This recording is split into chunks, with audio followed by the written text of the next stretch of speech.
Cada any, a finals de novembre, l'Albufera de València canvia de paisatge.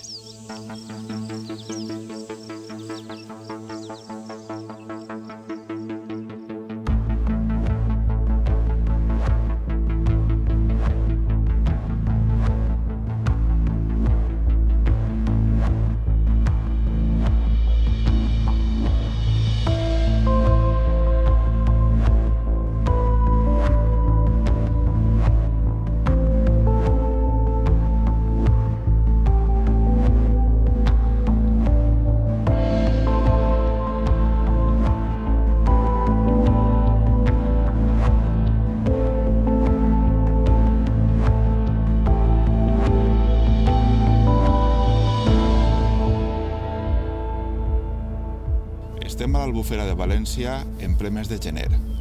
Una època de l'any no massa concurrida de visitants al Parc Natural, però on passen coses que no tot el món coneix i coses que tenen un nom curiós, com per exemple la Perellonà.